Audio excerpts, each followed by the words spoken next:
All right, we are continuing Conversations with Yogananda. We are on number 240. Time passes. We are doing, classes. I leave again on the 20th of September. So whatever that means. I believe, though, that September 12th must be a Tuesday. Can anybody guess that? So that we'll have that program. We'll have Swami's anniversary. So it's only going to be 3 or 4 classes in this cycle, but we'll get them in. Okay. 240. All right. The Master, like every great master, viewed sex as one of the 3 great delusions. The other 2, he said, are money and alcohol. Along with alcohol, he would certainly have included hallucinogenic drugs had they been as popular in his day as they became later. Somebody wants to make sure no one thinks that they're going to get an exception here. Sex, he said, is a delusion because of its power to draw people into the hope of fulfillment outside themselves. Where devotees are concerned, many are taken away from the spiritual path by sexual desire. To the Master, however, everything, including every spiritual precept, is relative in the sense of directional. Nothing except God is absolute. Like St. Paul, he would have liked to see all live a life of dedication to God alone, but he was realistic and worked with the world as it is and with people as they are. He had not been sent to serve a society of monks or hermits. The world he served included people at every stage of life. His mission, in fact, was to uplift society as a whole, and not only a handful of disciples. Obviously, even sincere seekers could not be realistically expected to withdraw into monasteries. He was supportive toward all who sought God. Like Lahiri Mahashaya, he saw it as his mission to help all who humbly asked for help in their divine quest. He himself loved the monastic life, but he did not approve of monastic arrogance.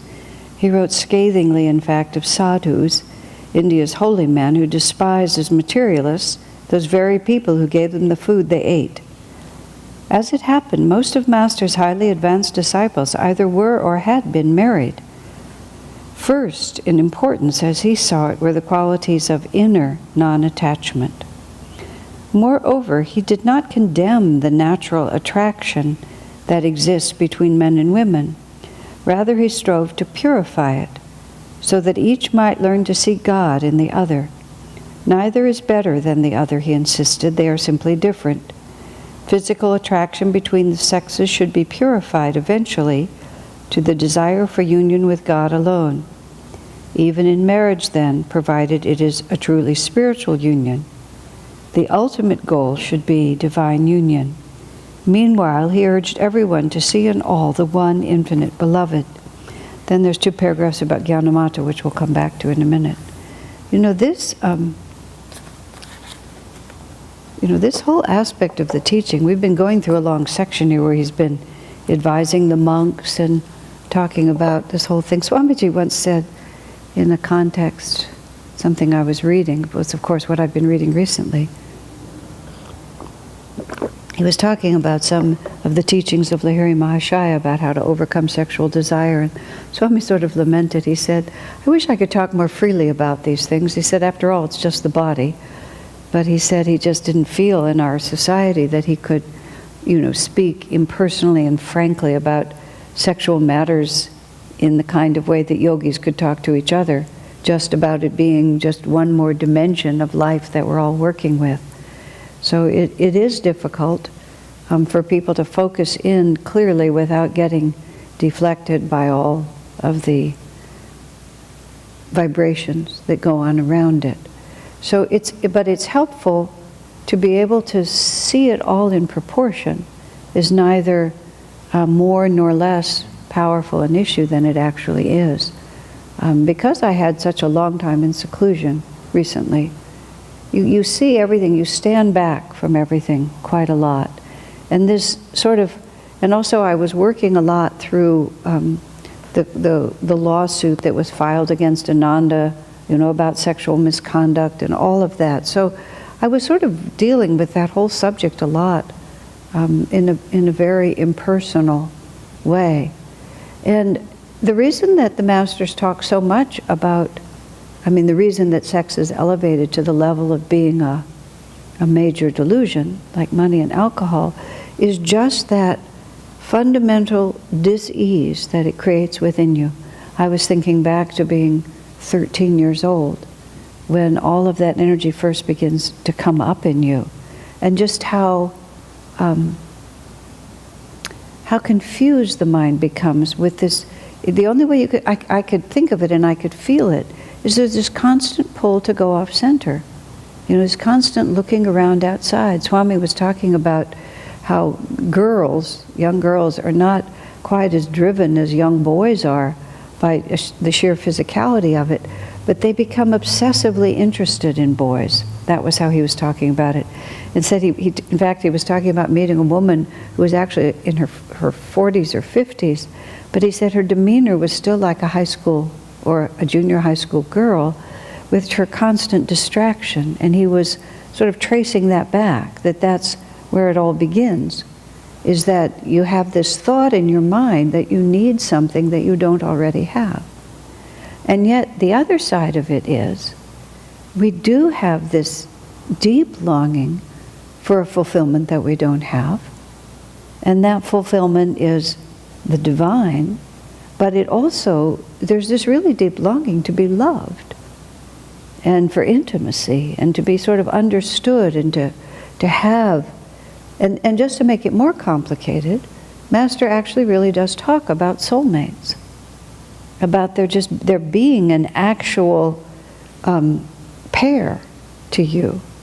I was trying to meditate on the difference between being compelled outward by romantic longing or sexual energy, and being calmly centered in yourself until the soulmate comes to you, or what it is like to receive the love of God instead of going out and questing for human love. And in a society like ours, the whole world is becoming, unfortunately, very much like the West, where not only is human love deified, but it's absolutely gross. It's just in its grossest possible form, its most selfish possible form. There's a lot of talk these days about President Trump and concern about his qualifications to be a president and so on like that. But to my mind, Swamiji says a country gets the leader that it deserves, that the leader reflects the consciousness of the people rather than creating it. And the consciousness that he reflects is a very simple one. If I want it, why shouldn't I have it? And what difference does it make what means I use to get it? If I want it, I should have it. And a great many people in this country are completely committed to that same point of view, whatever their political position is. Some of them may have a more clearly defined moral standard, but many don't. Many people in high position really don't. And so he's just the most blatant, unembarrassed example. If I want it, why shouldn't I just take it? But that's the issue. It's not left, right, or center politically. It's just that sheer compelling desire. And sexual energy is the place where it really begins, because it unsettles you so much from yourself. And it's a desire that can't be fulfilled by yourself. So you just get embroiled in this whole world outside you.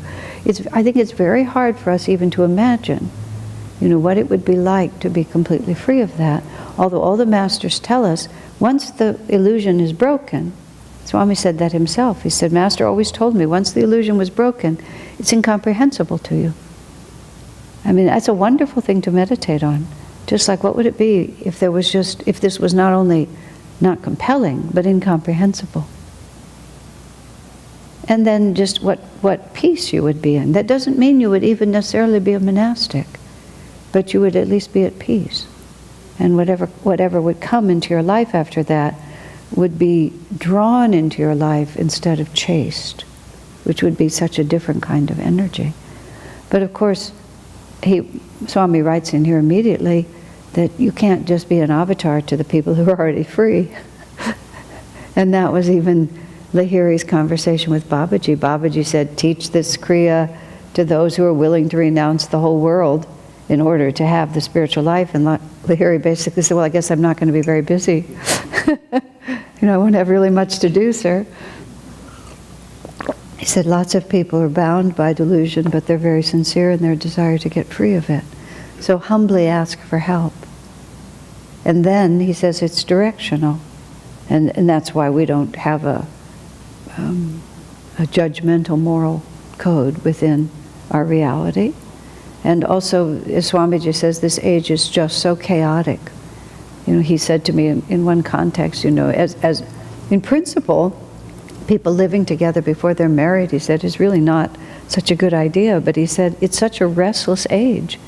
He said that it's better for them to settle down at all than for them to just be completely without roots. And sexuality itself, it's just directional. And people won't.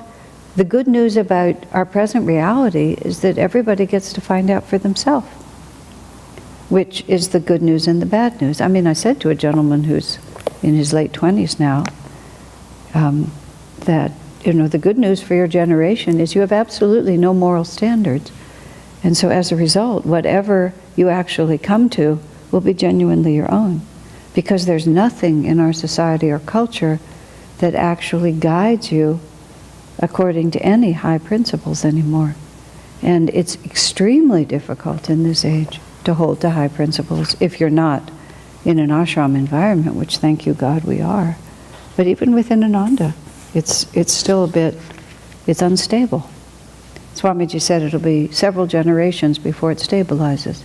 He said until we can raise a generation or two of young people who have a proper understanding of sexuality and have the capacity to exercise sexual self-control, not merely be told that there ought to, but are raised in such a way that they really know what to do with that energy. He said it'll just continue like it is. And this is just one of these things that happens, and we have to not take it too seriously. So here we are. Okay. Any questions or comments on that? But the monastic life is, he himself loved the monastic life, speaking of Master. It's a very interesting phrase. Master loved the monastic life.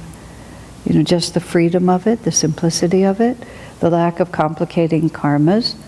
When you think of it, when you really think of it, you're born into this world, you have one objective, and that objective is to realize God.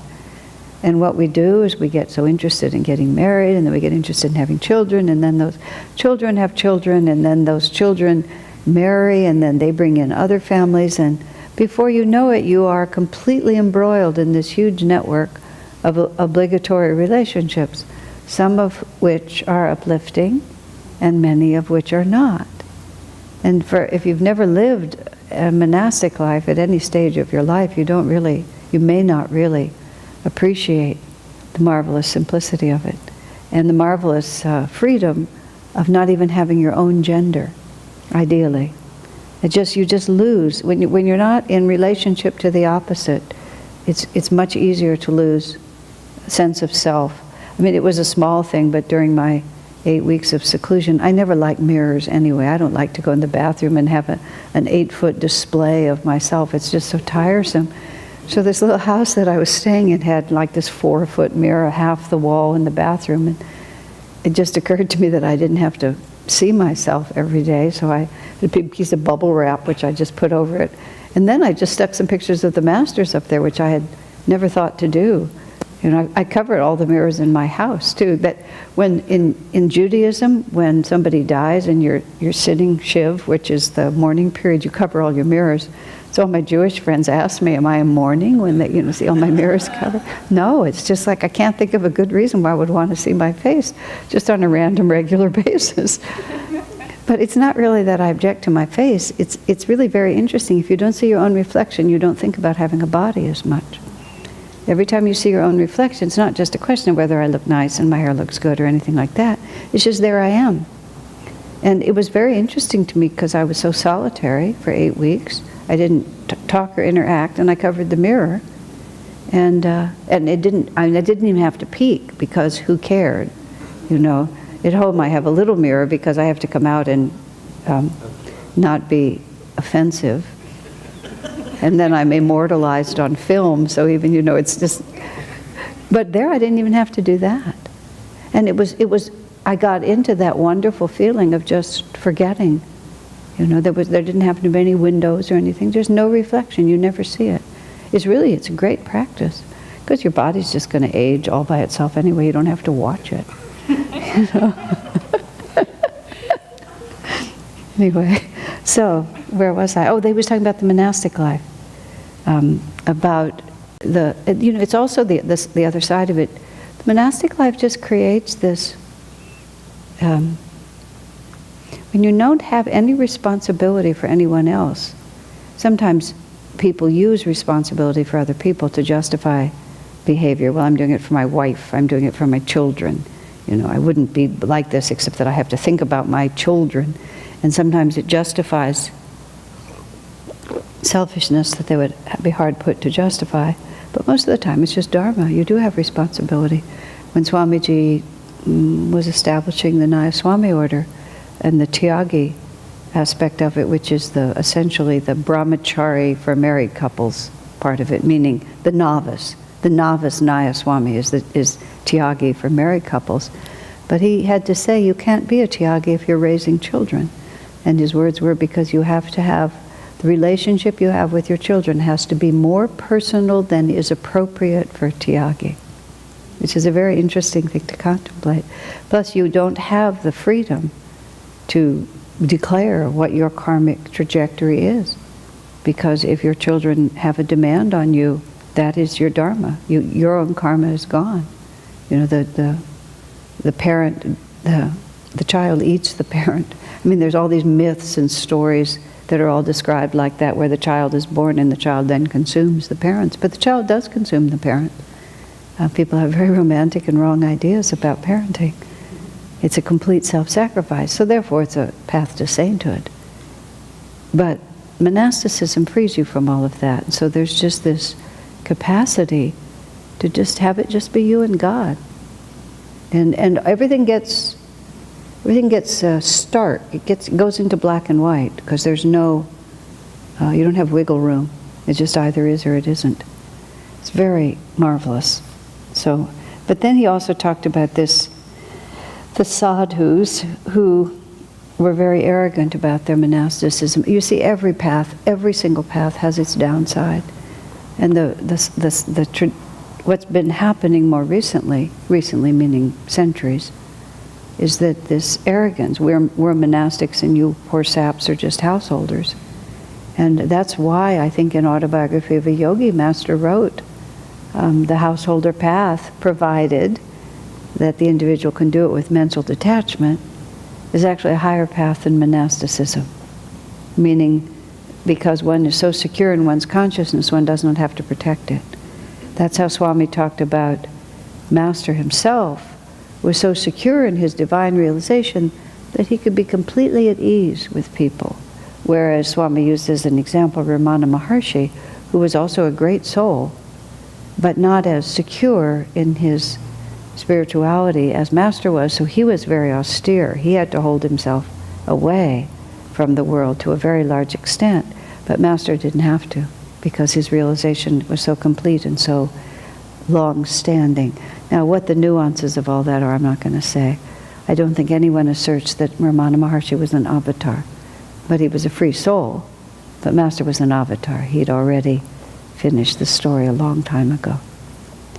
So Swami also commented that, you know, people would see Ramana Maharshi as being more, like as Swami said, now that's what a yogi should be like, you know, so austere and so simple, whereas Master, in his jovial acceptance and easygoing ways of the world, people who didn't have the discernment would think that somehow he was less elevated in his consciousness, because he didn't have any of the accoutrements of it. It gets very complicated, doesn't it? The best thing to do is just do your best and don't worry about it. That's my philosophy.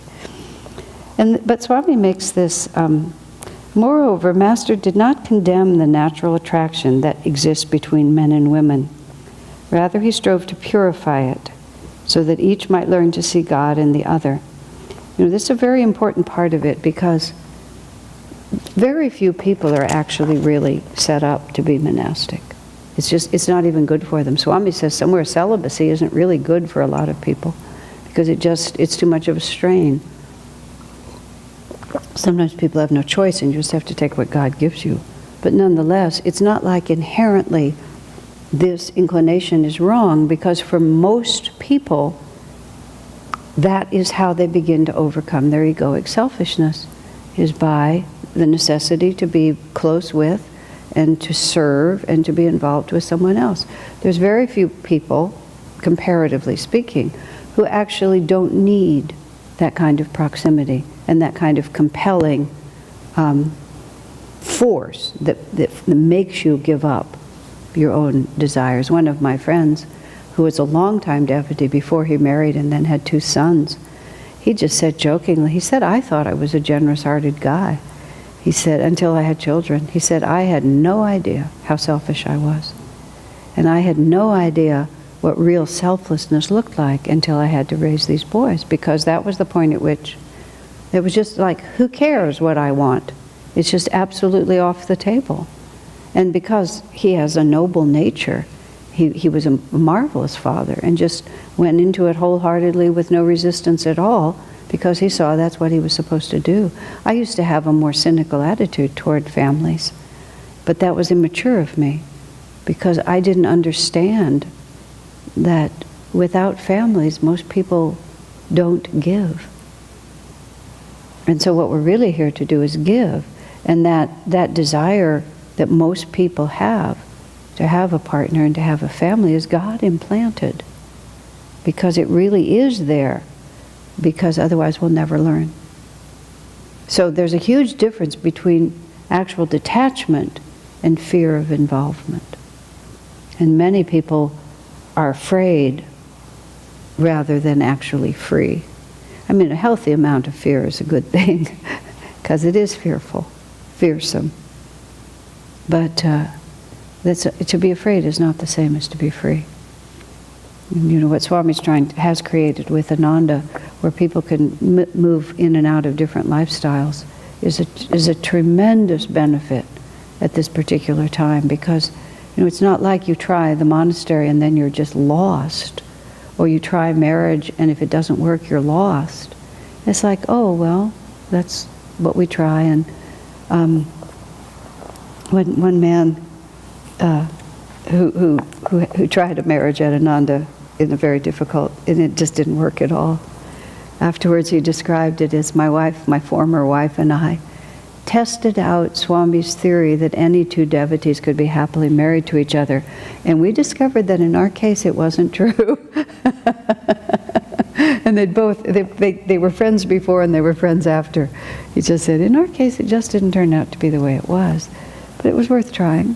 And now they both know, I remember one really moody woman. Moodiness was her salient characteristic. And when she got married, she sort of came to me after a few years and said, essentially, I didn't know I was moody. How could you not have known? Well, she didn't know until she had someone in the house with her who was reflecting it back to her. I mean, it was a hugely important learning that she just couldn't get by herself, because by herself she always could control it. That's what happens, you see, you're by yourself, you control your environment so much that you think you're controlling your mind, but you're actually just controlling your environment. And then you get with someone who makes it impossible for you to control your environment, and you discover you don't have control over your mind. And it's self-knowledge, that's what happens. It's not always happy learning, but it's directional, and people get to find out. So, Master once described Sister Gyanamata, his most advanced woman disciple, in these words: I have searched her life and found in it not a single sin, even of thought. Sister, as he called her, had been married before she came to him and had borne a child. Her name then was Edith Bizet. Once the Master told us, when Mrs. Bizet and her husband were both old, The husband had wanted to go on a journey. He hesitated to do so, however, because he thought, we are both growing old. What if during my absence she were to... His wife, Sister Gyanamata, spoke firmly on the matter. What is death? Make your journey now if you want to. What she actually said to him, she had all kinds of health problems, and her life was threatened. She'd had a heart attack or something like that, and he'd had a trip scheduled, I think, to Europe.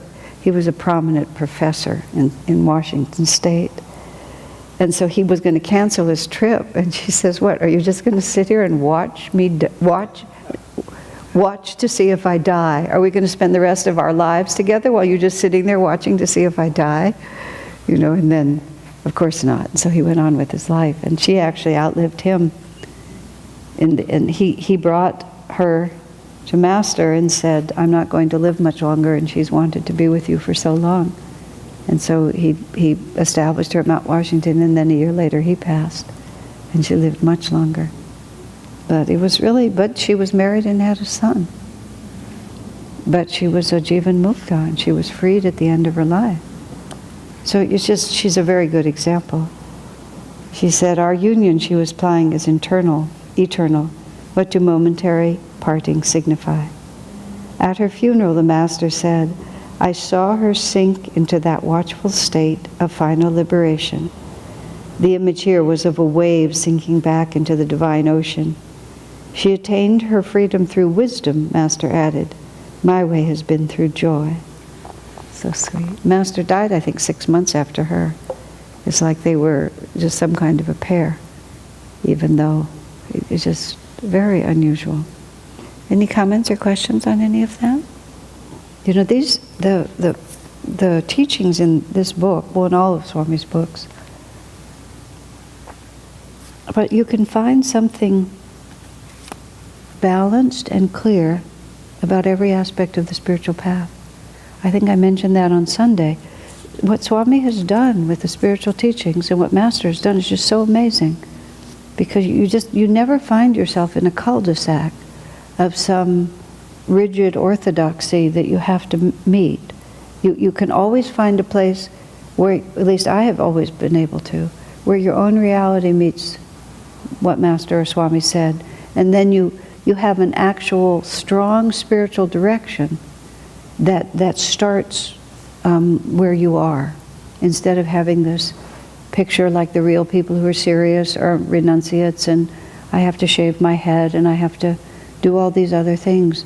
It's always like, here I am. This longing for human love, it simply can't be dismissed. I've come to appreciate as I've gotten older on the path, I'm so much less rigid than I was when I started. Just, the sexual desire is a physical thing, but behind it is that profound longing. And Swami, in his Love Perfected, Life Divine novel, that last book that he wrote about soulmates,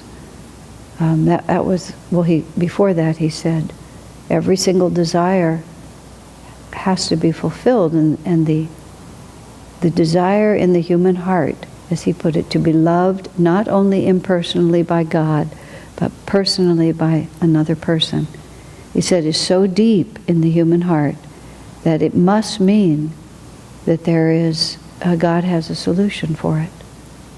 But human relationships are not that solution, because they always end up feeling a bit of a compromise. But the basic longing has to have a fulfillment, and that's why he said that the image of soulmates must be true. Master also said it was, but he said it must be true, because God would not plant that longing in the human heart if he didn't also intend to fulfill it. Even that comment by Swami was so sympathetic, just so deeply sympathetic. And so we're practicing all the time in our romantic, in our marriages, in our families, with our children. We're just always practicing for that perfect kind of love, both practicing to receive it, practicing to give it, until we finally directionally reach the point where it's satisfied in our relationship with God. But then Master says that soulmate connection will also come in there. It's completely beyond me to understand. Swami reflected on it a great deal, but what I said was one of the more definitive things he said. But for him too, it was always this fascinating mystery. And then you have that story in Autobiography of a Yogi of Sri Yukteswar taking that monk out on the train. And just, today God's going to give you a gift. And so he sits on the train, he looks over at this other compartment, he sees, presumably it was his soulmate. Swami wrote that somewhere else. Just this woman sitting over here, and that all that restlessness that he felt was completely satisfied. And then the two trains departed. Completely takes away all our strange ideas. I mean, our more human concepts. Yes, Saranyat's behind you, I think. I know. Okay. So usually when we think about looking for a soulmate, we're thinking of someone that you might marry or someone that who is around the same age or that kind of thing, what we ordinarily think of as a pair. But it would seem to me that that wouldn't necessarily be the case, that the soulmate, because if we're talking about souls, then the soul has no age. So the soulmate might be your child, it might be your father, it might be anyone in your environment with whom you're learning how to have that selfless interaction with. Absolutely. I mean, part of the reason why Master never talked about soulmates is that everyone immediately turns it into a romantic relationship. But by its very nature, you see, a romantic relationship, and especially for most people, I mean, you could have a perfectly chaste romantic relationship, but almost always the people who are thinking that way, there's a huge sexual component. If you're compelled physically, by definition, your consciousness is not refined enough to actually have a soulmate union. But no, it doesn't have to be opposite gender or gender-oriented at all, or age-oriented. Absolutely not. It just, Master said, you can have it envisioned that your soulmate can be on another planet. So all of those ideas. Of course, Master talks in degrees. See, this is the ultimate, when at the beginning of time created, in pairs and divided and then unified in the end. But Master talked about marriages moving closer and closer to soul union. So he saw it as directional. Some marriages, he said, were between a nice shade of lipstick and an attractive bow tie. You hear a little romantic music, you fall into a mood. He said that's not, he didn't even consider that marriage.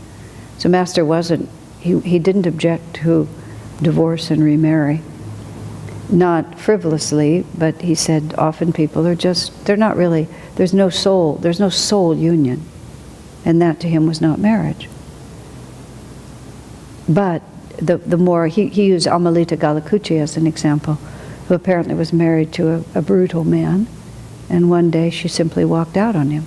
And that was that. And Master commended her for doing that. And then later, the man who was her accompanist, she married him. And Master said, this was a true soul union. And he just disregarded the others, not even counting. He wasn't thinking about the social world, he was thinking only about the spiritual. Yes. What is soul union? When what binds you together and draws you together is more elevated and not just economic, sexual, social. This person is rich, I need a home. Our families like each other, so we're together. We both love to ski. We love the LA Lakers, we go to all the games, that sort of thing. So that there's just some more refined aspect and more selfless aspect to it. There's a real nobility of giving of spirit. People like to call themselves soulmates with the person that they love very dearly, and people say it all the time, and there's no reason not to say it, because sometimes the sense of union is so intense that you really can't find another word for it. And it may have physical and other external elements, but nonetheless there's something about it that so transcends those temporary conditions that there's just another element to it. But many people's relationships are not like that. either because they themselves don't have it in them, they themselves don't have the refinement to have more, or they're wrongly paired. A woman or a man makes a decision for reasons that they later realize were not the best. I remember one man talked about he was very spiritual all his life, and he had a brief, very worldly period, and unfortunately that's when he got married. So he just married a very materialistic person, because for a brief period of time that was what he was thinking, and he couldn't hold the marriage. He was just too materialistic. She had no interest except more money, more home, more this. And there was nothing in it that was uplifting, so you can see it that way. Does that make sense? Yeah. It's not mysterious, it's common sense. And also, what also makes it a soul union is the nobility and the selflessness with which people engage in it. So there was a few movies that were romantic movies that Swami really liked. The original movie of An Affair to Remember, is that the one? That's the one where they're going to meet at the top of but not the subsequent versions of it, but the original one. Everybody behaved in a very noble manner. These two people meet, they're both committed to someone else. They resolve not to see each other for a year until everything is resolved. Then they're going to meet again. And then she, becomes crippled before she could meet him again. And then she doesn't want to burden him, so she withdraws. It's all very unselfish. It's not, I want, I'm going to take. The other one he liked was a movie called Random Harvest, which is also, it's a beautiful movie. And again, it's just a very noble human love story. Swami was very moved by noble expressions of human love. So that's another way in which, however it starts, it can become much deeper. Because when the convenience of it is removed, what do people bring to the relationship at that point? So, all right. Any others? Questions? Human love perfectly expressed, quoting Master, human love perfectly expressed is almost the same as divine love. It's interesting, you contemplate that almost, but still almost the same, because love is love. God, the reason we can be so selfless with God is because the response is so powerful that a person loses the desire. You don't want to hold back because it's so much more joyous to give. And that's why one is a karma yogi. That's why we work hard. That's why we do so much, and we don't think about what am I getting back in return, because it's the joy of giving. And when we love humanity, or we love Master's work, or we love the Guru, and we just give for that, it's hard. It was a great blessing that I'm really grateful for, to have come to Ananda at a time when we got so little back on a material level. We got so, we didn't live comfortably, we didn't have any security, we didn't have much income, and you just got to just trust it and just give your whole heart to it. The more materially established Ananda becomes, the more people wish their salary was bigger, or their home was more comfortable, or their vacations were easier. It's a very tricky spot that we're in. Swami always said prosperity would be Ananda's biggest test, not because of being comfortable or not being able to use the money well. I think we're so creative, it would be a long time before we would stop using the money well. But what happens is, the way Swami put it, creativity is essential, a creative attitude is essential to the devotee, and this is the creative attitude of the devotee. Divine Mother, how can I serve you better? And when you ask that question, you're asking what doesn't exist that I can now do? And that's the creativity. It's not a question of being able to paint or dance or sing. It's that you're always looking for a way to do it better, which means that you're making something that isn't there. And when that attitude is always there, that giving attitude, and it's compelled upon you if you're impoverished. Because if we are impoverished and you're trying to make a success of this spiritual work, you have to always think, how can I do this better? Because we have to think about how can we generate more energy for something else so we can survive. In the early years of Ananda, I used to describe it as just a gigantic mom and pop store, in which we were all trying to make a success of it, and nobody would think about what can I take out of it, because if you took too much out of the business, so to speak, the business wouldn't survive, and it was your business. So you're always trying to just get along by giving as much as you could. But then when it gets more established and it starts taking care of you, the inclination to think, the necessity to think, how can I serve better, the incentive isn't there as much. And as soon as we start, Swami says, as soon as you start thinking about what you can get instead of what you can give, then creativity begins to go down. And when creativity begins to go down, everything begins to atrophy. And that's, I think, what he meant by prosperity being our biggest test. When it can give to us so much, will we still want to give to it in the same reason, with the same power?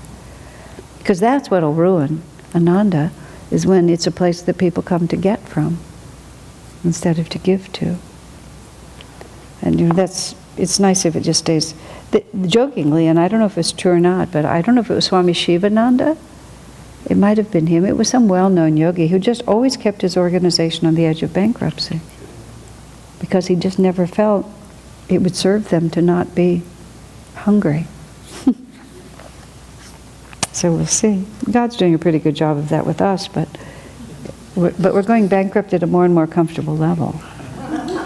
So, okay. Number 241. Sir, the thought came to me, Walter, when he uttered those last words.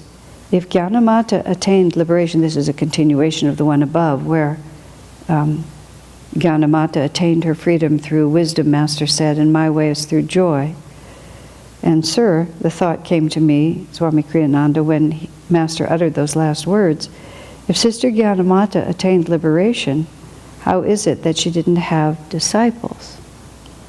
He'd once told me, as I mentioned earlier, that it is necessary to free 6 others before one can oneself attain liberation. The Master, reading my mind, replied, she had disciples. He didn't elaborate further. It would be well for all devotees to remember, however, that God doesn't want us to find Him only for ourselves. The following story, which the Master told us, conveys this truth dramatically. This whole business of Gyanamata having disciples relates to the very complicated stories and conversations that Swami talks about. If Master is the last in the line of our gurus, does that mean he's the last guru in this lineage? And Swami makes a very strong distinction between those 2 points, because if there can't be any other gurus if no one else who is a disciple of Master can become a guru in his own right, that means that none can be liberated. And that would mean that the teaching is not valid. So that simply can't be the truth. So he tells this story about Gyanamata. In another place where he was discussing this, the question was raised, did Gyanamata herself even know who were her disciples? Or did she simply just do everything she could to help those that she felt inclined to help? We have these very rigid pictures in our mind about how this all works out, and it's all based on our ego identification, which projects upon these souls who have no egos the same systems that pertain to us, if that makes sense. So the main point is, in all of this, is not, we joke a lot, whenever there's somebody who's particularly difficult, we always try to say, it's not one of my 6, it must be one of yours. Or you'll really feel that somebody who is difficult or is outside the normal flow, but somehow there's, whether or not that person is actually one of your 6 is a different question, but there's a sense of responsibility. And what Swami's drawing here is that we're never We're not really on this path for ourselves. We have to always be standing here. And it's not a self-serving thing that you're trying to accumulate your six so you can check it off and get out. But it's more that simple statement tells you that it's inherent on the spiritual path that you turn and give to others as much as you can of what it is that you have received.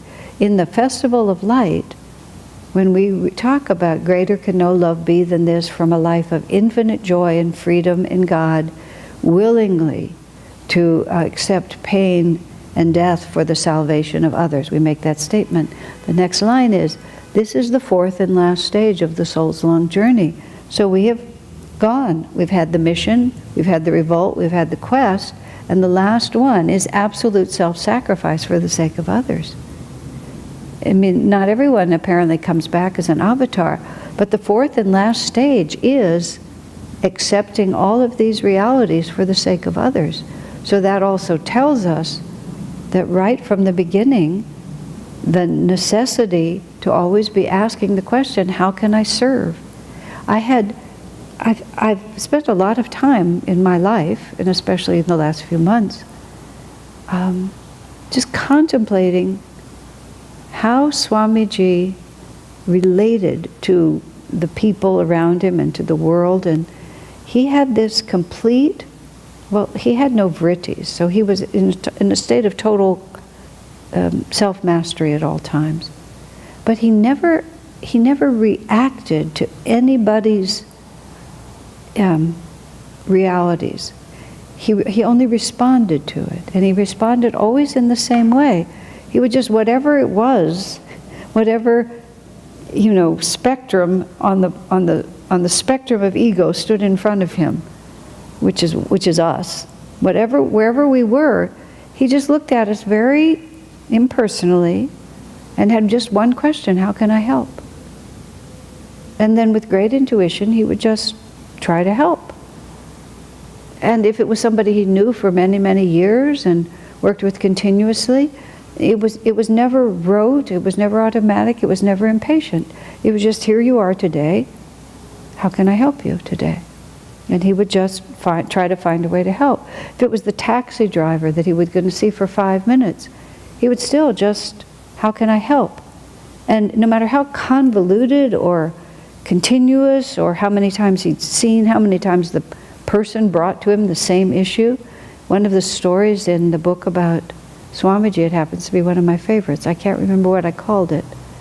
But this woman writes that, Swamiji repeatedly counseled me for years and years on the same issues over and over and over again. But never any sense of, you better straighten up or I'm going to stop helping you. It was just, well, there you are again, and you still look pretty much the same, so let's just kind of work on the same issue until we're finally free of it. I mean, that is such a, at least for me, it's a template that I can at least imagine, and it's a template that I can measure my distance from. It's not one that I can step into, but it gives me a point of reference, for impatience, or trying to bully someone into a position, or lack of compassion. It's just like, simple question, how can I help? And whatever it is that you're going through, what's the point of being upset with you for going through it? Gosh, if you didn't have to, you wouldn't be, because you're certainly suffering more than anybody else. And so it's really been a wonderful study, yes. I hesitate to say this because I don't remember the God-given apparent thinking that sort of led up to this, but I've come to the conclusion at times that the only worthwhile human interaction, the only thing that's worth spending time giving something, energy to another in any sense whatsoever, is to serve the presence of God in them. And nothing else makes any sense whatsoever. Well, that's true. And then how do you serve the presence of God in another person depends on what their reality is, what that might be. That's a big part of it, a huge part. So that's where Swami would just be very appropriate. Yeah. The example that I remember vividly, I might have put it in the book. was in Goa, in India. The Goan taxi driver was complaining enormously about how all the Kashmiris had come down to Goa, because the Kashmiris were much better businessmen and more aggressive than the Goans, because he was taking us to this Kashmiri shop, that they were taking all the business.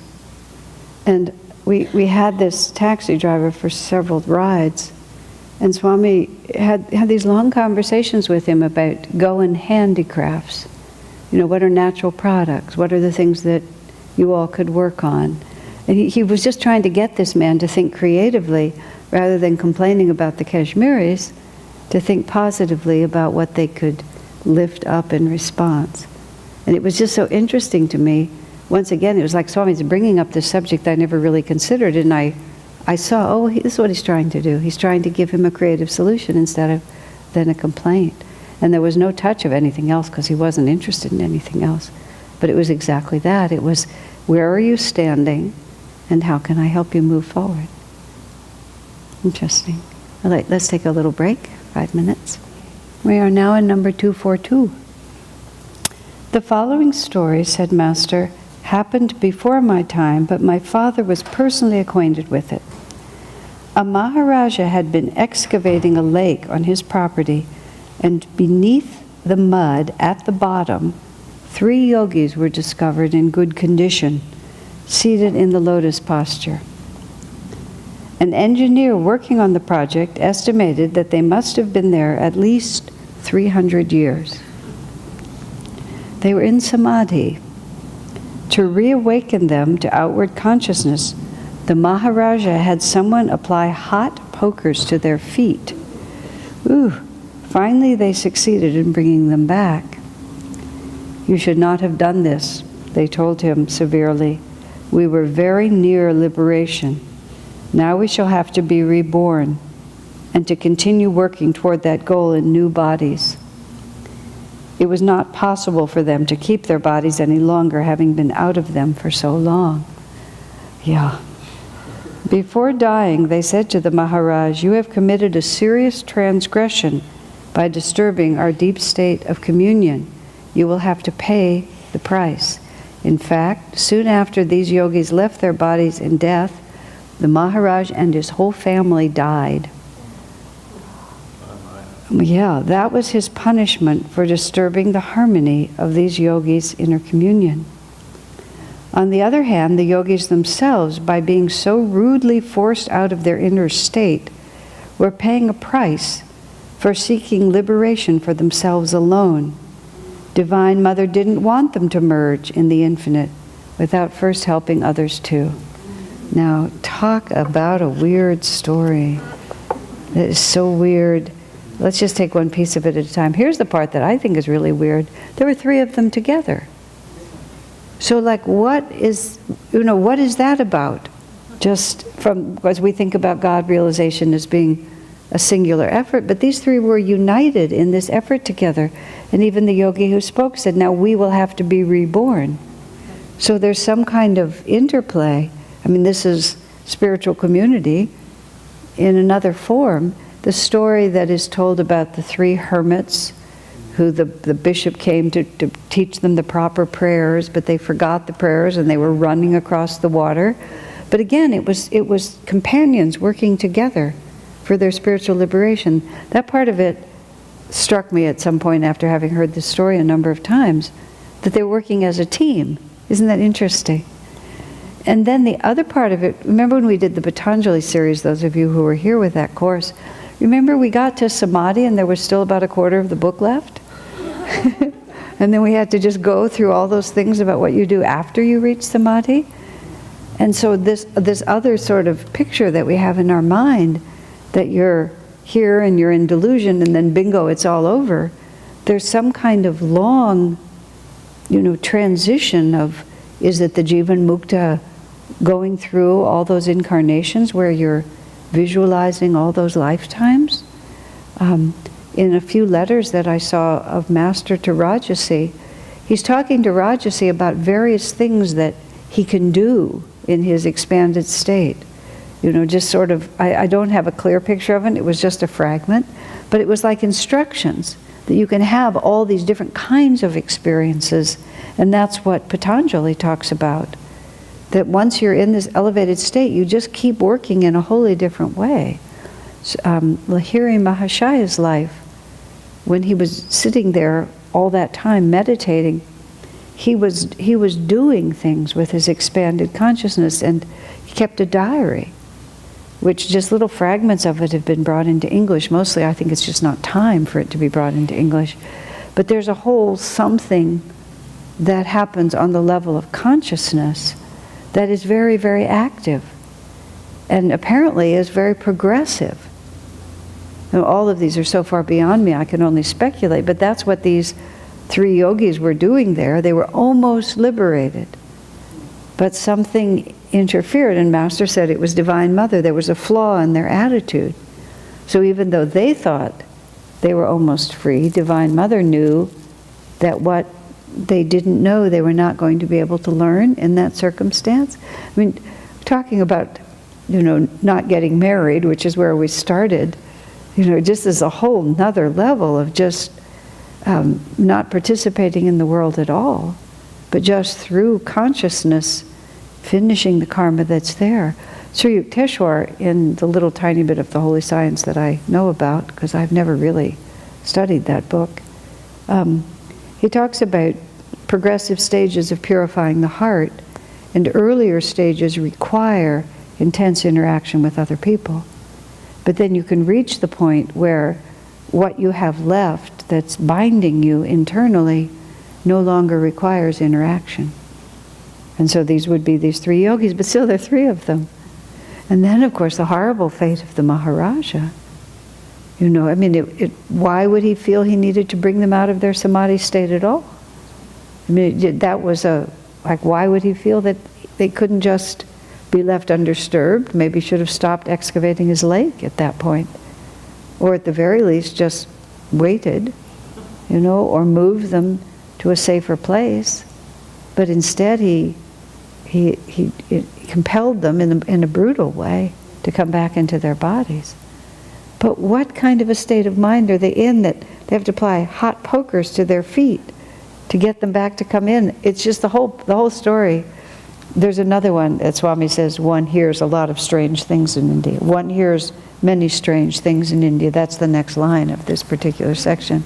And indeed one does. Did you have a question? Somewhat frivolous comment, but It is said that when one is advanced consciously, you can incarnate in more than one body. So maybe those what if 3 these 3 guys were the same soul? That's another possibility, Yeah. of course. Except he refers to it as we. The yogi himself says we. Well, just to make us understand better. Who knows? It's all too far beyond me.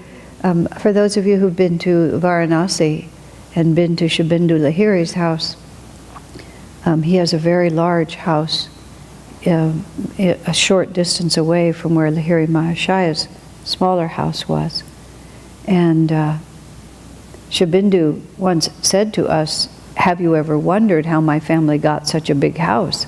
And we hadn't wondered, but now that he brought it up, because it was a very costly place. But it turned out that, let's see, some wealthy people had the house there, and there was a Shiva temple in the house, and the family lived at a distance, but had the house in Varanasi there, and they hired a pujari to take care of the necessary worship of the deity there. And then the family at a distance started having one calamity after another, and somehow they consulted someone, and it turned out the pujari was not taking care of the temple and not taking care of the deity, and because of that neglect of the deity, the bad karma was going to the family over here. So they decided they wanted to shed the responsibility for the house, and they found Shubhendu's father, who was the youngest grandson. Shubhendu's the great-grandson, isn't he? But anyway, he was the youngest son, and he was in this other Lahiri household. And so they gave him that house to live in, because they didn't want to have to be responsible for the temple anymore. And then Shubhendu's family ends up with this house. But one hears a lot of strange things in India. All these things are, these are true powers. When I myself, in Varanasi, on one of our early trips, when our tour guide hijacked the bus, that's how I say it, we always had to have this interplay between our local guides, especially in the early years of our tours, to be able to direct the tour ourselves in the way that we wanted it to go, instead of having them direct it in the way they thought it ought to go. And it was one of those cycles where he, being very proud of his city, wanted to take us to this ancient Durga temple. We had no wish whatsoever to go to that temple, but we were there, so I was crabby from the beginning. I was crabby, and it's known as the monkey temple because Varanasi is overrun with monkeys, and because of ahimsa they can't get rid of the monkeys. So there are lots of monkeys, and it's covered with monkey poop, because that's what monkeys do. And it was just not, to my mind, an uplifted place.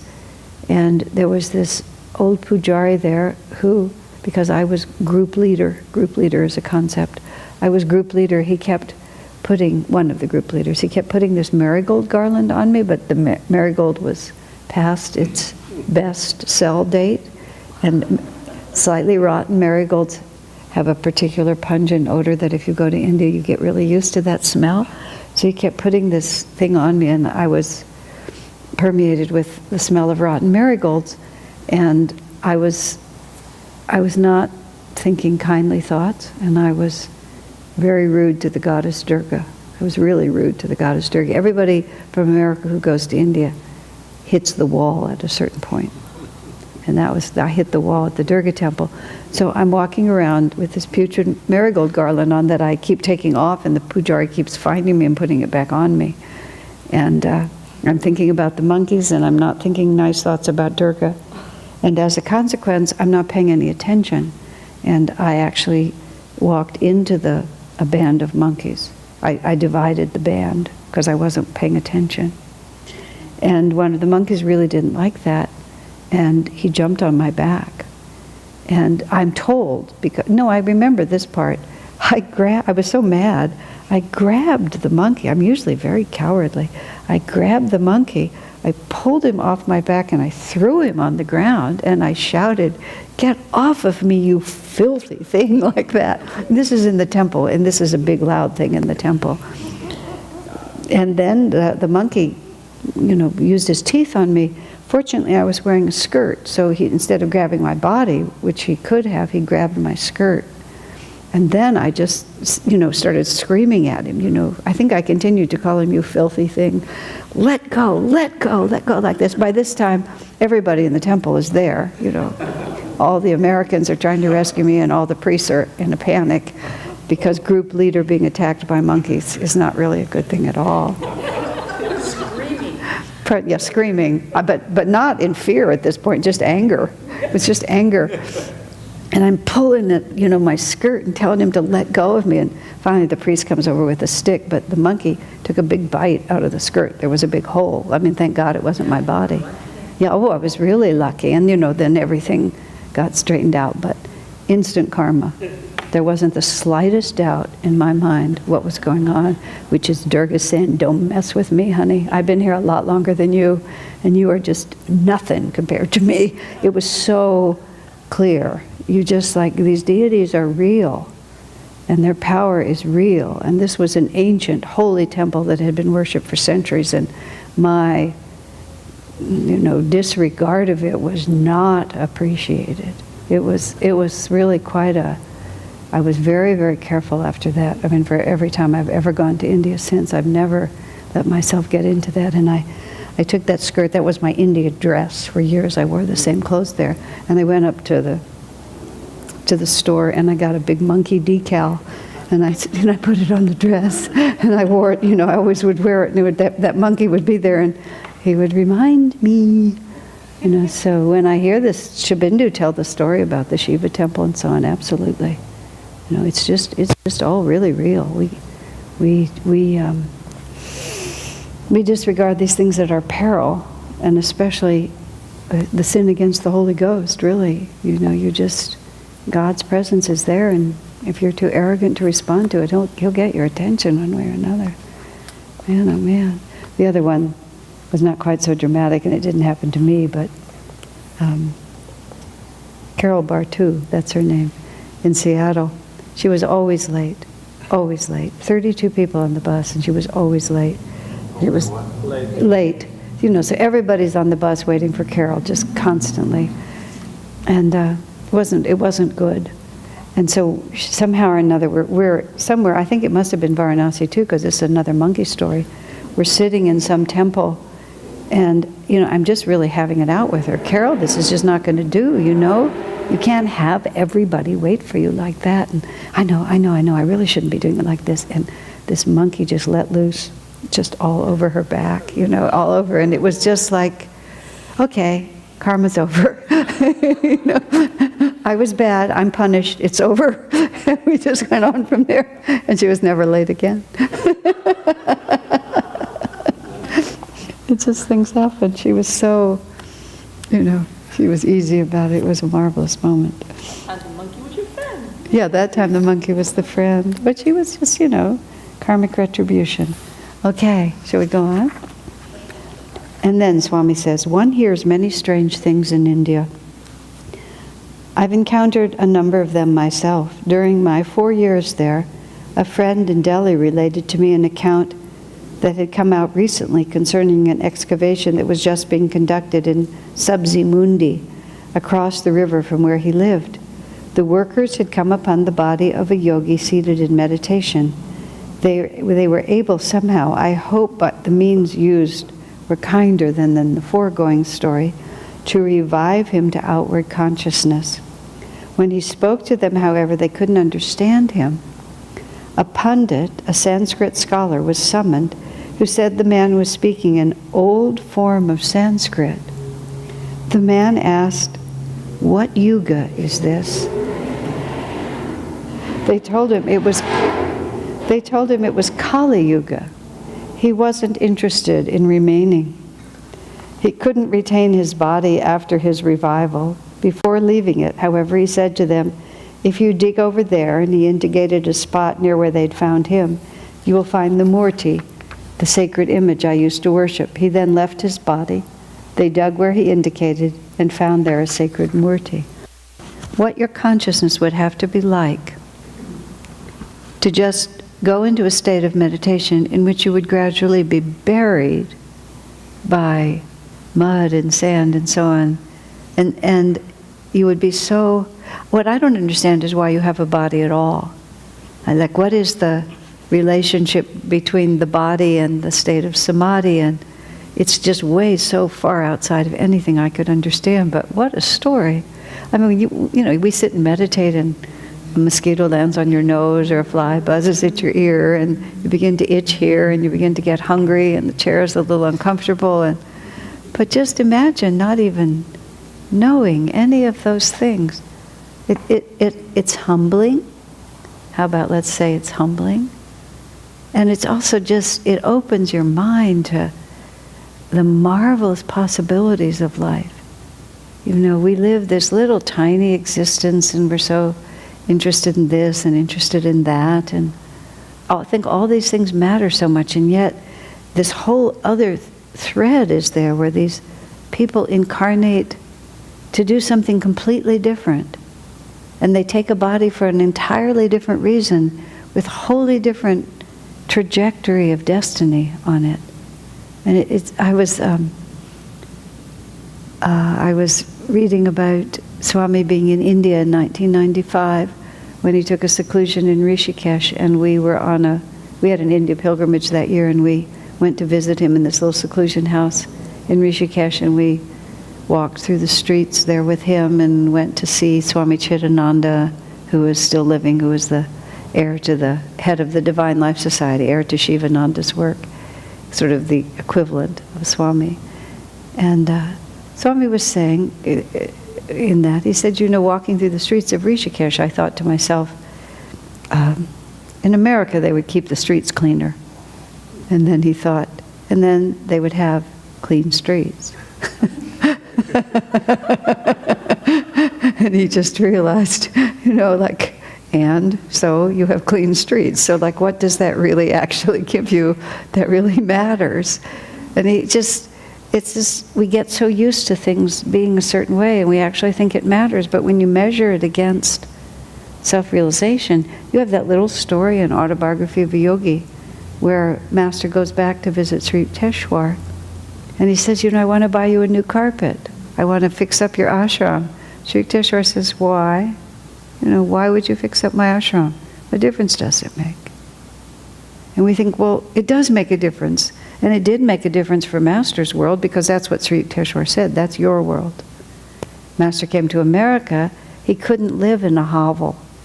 As Swamiji said about Ananda too, you have to have a certain level of outward refinement, or people will not understand how refined your ideas are.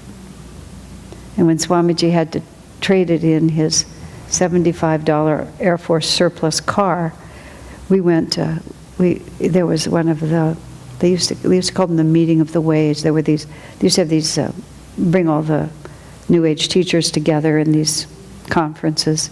And there was one in San Francisco, and Swami came, and there was I was going to say a tea party, some kind of reception that wasn't for the public, but was for all the presenters and their little entourages, of which I was part.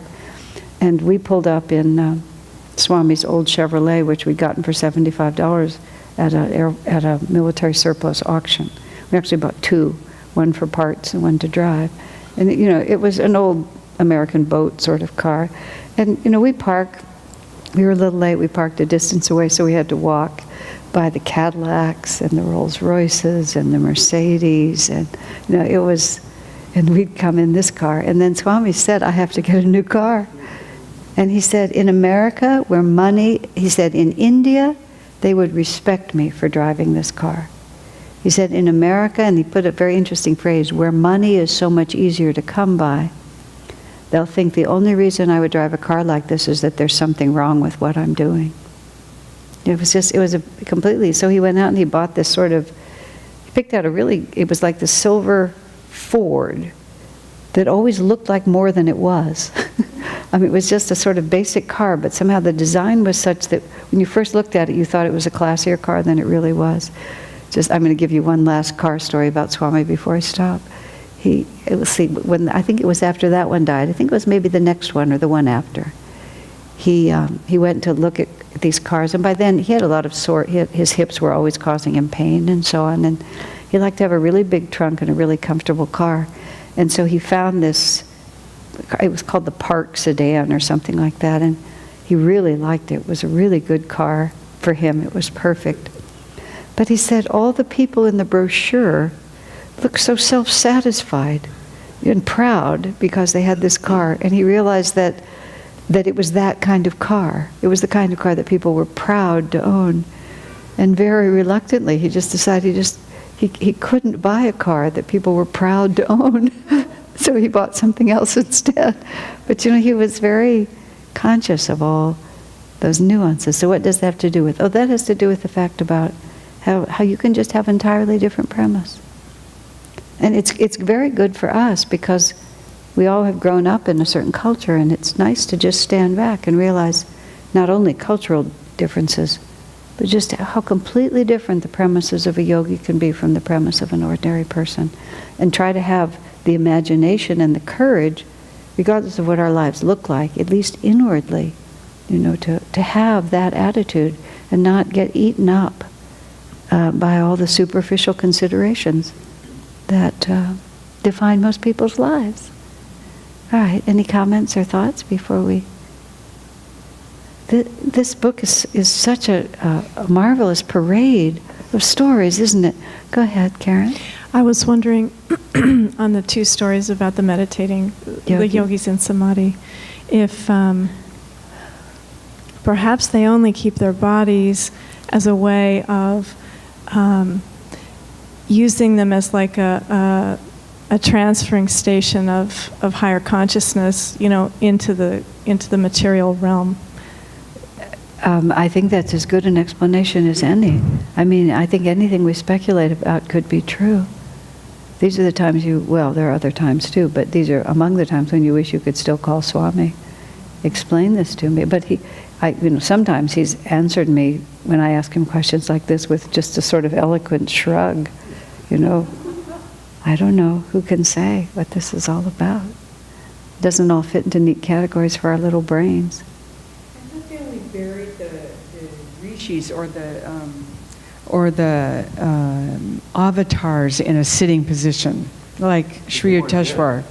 These people weren't dead. Oh. Oh, no. No. Who buried them? Or? Time buried them. Oh. They were just sitting in the forest in samadhi, and eons passed, and the level of the earth rose around them. No. Yes. Yes. You missed a chapter in there somehow, yeah. No, they sat down in samadhi, and sufficient time passed that their bodies were buried under layers and layers and layers, hundreds of years. Yeah. Odd. Yeah. Okay. Yeah. All right. I think that'll do it for tonight. Glad we straightened out that little detail. So we just did a couple. We did from 240 through 242. Okay.